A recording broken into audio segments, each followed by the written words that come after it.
Bueno, pues muy buenas tardes a todos. Encantadísima de poder estar esta tarde con vosotros y tratar de transmitiros mis humildes conocimientos sobre este tema. Además, bueno, encantadísima de poder compartir este momento con dos grandísimos profesionales como los ponentes que me han precedido y también por permitirme darle voz a la importancia que tiene la nutrición y la alimentación en la salud, que muchas veces lo tenemos olvidado. Y nos vamos a centrar específicamente en la nutrición en el cáncer de colon. Para ponernos un poquito en situación, bueno, como ya han comentado anteriormente, la incidencia que tiene el cáncer colorectal, para que nos demos cuenta, en hombres tiene la posición número 2 después del cáncer de próstata. En mujeres también ocupa la posición número 2 detrás del cáncer de mama, y es un cáncer principalmente que aparece en edades más avanzadas. La edad media viene a ser entre 70 y 71 años, pero sí que es verdad que significativamente se está viendo un incremento de la incidencia en pacientes cada vez más jóvenes. Para poder explicar un poquito más la nutrición en el cáncer de colon, vamos a ir explicando un poquito las etapas que tiene la enfermedad y cómo la nutrición puede ser importante en cada una de estas etapas. La primera etapa es cuando estamos sanos, todavía no se ha desarrollado la enfermedad. Y aquí hay algo que es muy importante, que a veces nos olvidamos de ello, que es el poder que tiene la prevención. Cuando hablamos de la prevención, hablamos tanto de los factores de riesgo, esos factores que de alguna manera favorecen que se desarrolle la enfermedad, y los factores que nos protegen. ¿Qué podemos hacer que nos proteja y que haga que no se desarrolle la enfermedad?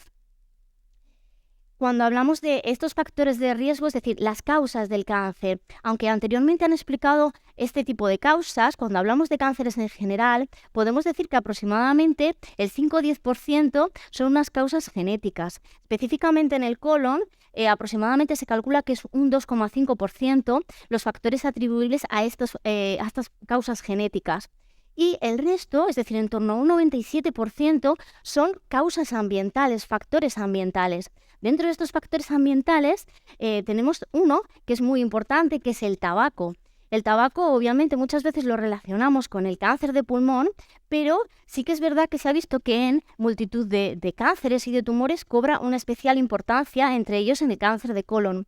Y después he querido remarcar 3 factores de riesgos muy importantes, que son la obesidad, el consumo de alcohol y una mala dieta. Si sumamos estos 3 factores de riesgo en porcentaje, podemos determinar que son responsables de entre el 40 y el 60% de los cánceres en general. Dicho de otra manera, de 10 personas que desarrollaríamos cáncer, si intentamos prevenir la obesidad, evitamos el consumo de alcohol y llevamos una buena alimentación, hasta 6 personas no desarrollarían la enfermedad.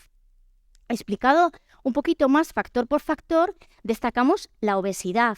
La obesidad es un factor de riesgo para multitud de tumores, de cánceres, específicamente cobra una importancia en el cáncer de colon. Además de sobrepeso y obesidad, también se ha visto que la diabetes tipo 2 es un factor de riesgo muy importante en el desarrollo del cáncer de colon. Y podemos decir, bueno, es que la diabetes tipo 2 y la obesidad van dadas de la mano. Bueno, pues se ha visto que incluso en personas que no tienen obesidad o sobrepeso, pero sí padecen diabetes tipo 2, este factor de riesgo aumenta la probabilidad de desarrollar un tumor de colon.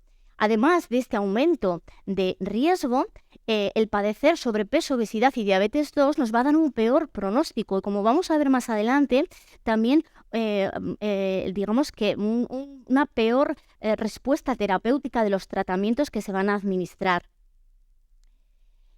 Otro de los factores de riesgo importantes es el alcohol. Bueno, como ya habéis comentado anteriormente, está relacionado con multitud de tipos de cáncer, especialmente con los del tubo digestivo, pero también, obviamente, con otros como, por ejemplo, el de mama. ¿Y qué ocurre con el alcohol? Bueno, pues que socialmente todavía no existe la conciencia de que es un factor de riesgo. No tenemos esa conciencia de que es malo para la salud. Entonces, un poquito para que nos concienciemos de que es un factor de riesgo muy importante para este tipo de enfermedades. Y obviamente la dieta cobra un papel muy importante, y yo quería resaltar, tratando específicamente el cáncer de colon, de 2 cosas muy importantes en las que existe una evidencia científica muy clara. Una de ellas sería este tipo de sustancias que probablemente habréis oído, quizá los nombres no, porque bueno, son un poco raritos, ¿no? Que son sustancias carcinogénicas. Una de ellas son las nitrosaminas, que están en los embutidos, después vamos a hablar de esta parte, y luego están otras sustancias como llamadas las acrilamidas, los hidrocarburos policíclicos, las aminas heterocíclicas. ¿Qué es esto, no? ¿Qué son estos nombres? Bueno, pues son unas sustancias carcinogénicas que aparecen cuando sometemos a los alimentos a un tratamiento térmico alto, es decir, durante el cocinado. Normalmente ocurre a temperaturas elevadas y ocurre en alimentos tanto ricos en hidratos de carbono como en proteínas como en grasas.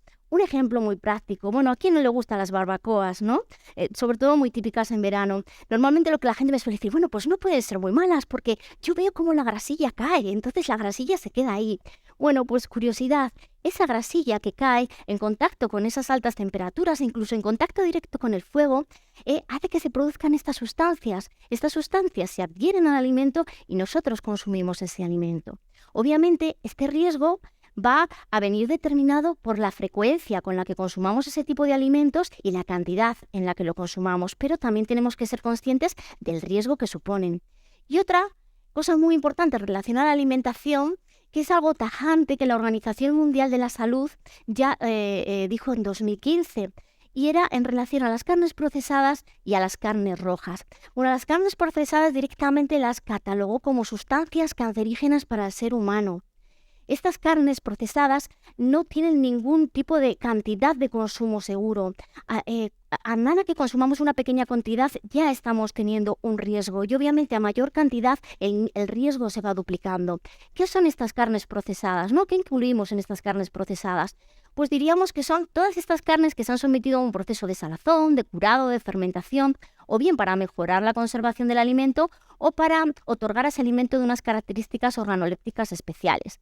Dicho de otra manera, las famosas salchichas de paquete, ¿no? Salchichas Frankfurt. Aquí tendríamos también carnes enlatadas, que quizá aquí no es muy común su consumo. Y también, dicho especialmente por la OMS, que no lo digo yo, que aquí es donde la gente normalmente se alarma y me dice, no puede ser, bueno, pues los fiambres y el jamón serrano, dicho por la Organización Mundial de la Salud. Saber, bueno, que esto tiene relación con las nitrosaminas que comentaba anteriormente y saber que, bueno, pues que están catalogadas en el grupo 1, ¿vale? Que son cancerígenos. Y luego tenemos la carne roja. La carne roja, aquí incluiríamos la ternera, la vaca, el caballo, el cerdo, el cordero, el cabrito. Y está un grupo por debajo en los que posiblemente provoquen cáncer, un riesgo relativo de provocar cáncer. Y aquí la Organización Mundial de la Salud nos dice que moderemos su consumo. No nos dice que están prohibidas, pero claro, ¿a qué le llamamos moderar el consumo? Pues aproximadamente que si tendríamos que consumir unos 500 gramos de carne a la semana, no sean más de 200 gramos los que representen la carne roja. ¿Y esto por qué? ¿No? Si hay un riesgo, ¿por qué no nos la prohíben? Bueno, pues porque nos dicen que la carne pues tiene unas cualidades nutricionales bueno, que son interesantes, son ricas en hierro, son ricas en proteínas de alto valor biológico y esto pues es muy interesante. Pero con los conocimientos que tenemos actualmente en nutrición, sabemos que no es imprescindible comer carne roja. Que si seguimos una alimentación equilibrada, no es necesario, no vamos a tener ningún déficit nutricional porque eliminemos el consumo de carne roja. Pero sí que es verdad que hay que tener claro que la Organización Mundial de la Salud nos dice que, bueno, que como moderemos su consumo, de momento sería suficiente. Y luego, lo que os decía, además de los factores de riesgo, vamos a ver qué factores nos protegen específicamente contra el cáncer de colon. Ejercicio físico, un protector para todo tipo de cánceres, pero sí que es verdad que con el cáncer de colon hay muchísima evidencia científica. Un consumo de verduras y frutas, una alimentación rica en fibra, el peso saludable. Luego sí que cada vez hay más estudios que nos dicen que un nivel adecuado de vitamina D puede ser un factor protector del cáncer de colon. Y, por supuesto, participar en todos estos test de detección precoz, porque si conseguimos diagnosticar el cáncer de colon en estadios tempranos, está claro que el nivel de supervivencia, la tasa de supervivencia va a ser muchísimo más alta. Hablando, bueno, hemos visto la prevención y ahora vamos al momento en el que se realiza el diagnóstico del cáncer de colon. ¿Qué tenemos que hacer a nivel nutricional cuando diagnostican un cáncer de colon? Pues lo primero que debería hacerse es una valoración del estado nutricional, es decir, cómo está esa persona a nivel nutricional. Muy importante porque vamos a ver que el cáncer de colon, luego vamos a ver que bueno, hay un riesgo de una desnutrición. Si partimos de un estado nutricional adecuado, aunque haya una pérdida, va a haber una pérdida de masa muscular, de peso y demás, obviamente vamos a seguir en un nivel, bueno, pues adecuado, pero si partimos de un estado nutricional, bueno, pues que ya está comprometido, imaginaros, podemos llegar a una desnutrición y nunca queremos llegar a eso. Para eso es muy importante que hagamos un consejo nutricional, si ya no es desde la prevención, al menos desde el primer momento del diagnóstico. Y cuando hablamos de desnutrición o de problemas con el estado nutricional, muchas veces pensamos en el déficit nutricional de algún nutriente, nos falta algo, pero también puede ser por una desnutrición o por una sobrenutrición. El sobrepeso, la obesidad, también es un problema del estado nutricional. Y todo esto va a acarrear un peor efecto terapéutico, ¿vale? Va a haber más complicaciones durante todo ese tratamiento. ¿Por qué ocurre esta desnutrición? ¿Vale? ¿Cuáles son las causas de esta desnutrición? Bueno, pues principalmente se pueden dar por 3 tipos. La primera es una desnutrición relacionada con el propio tumor. Aquí, bueno, pues cada tipo de cáncer va a tener, digamos que una clasificación de riesgo, pero obviamente todos aquellos que comprometan nuestra alimentación o nuestro consumo de alimentos van a tener un riesgo alto de desnutrición, ¿vale? Y el colon es uno de ellos. Además, uno de los síntomas principales del cáncer de colon es la diarrea y en muchos casos la diarrea severa. Por lo tanto, también se va a ver comprometido la hidratación de ese paciente. Además, tenemos las causas de desnutrición propias del paciente, como hemos comentado antes, los hábitos tóxicos, ya sean consumo de alcohol, de tabaco, una mala alimentación y el estado psicológico. Esto es algo que influye mucho, el estado psicológico de un paciente. Imaginaros cuando diagnostican un cáncer. Ese estado psicológico va a ir de la mano del estado nutricional, de ahí que también necesitemos un acompañamiento desde el primer momento.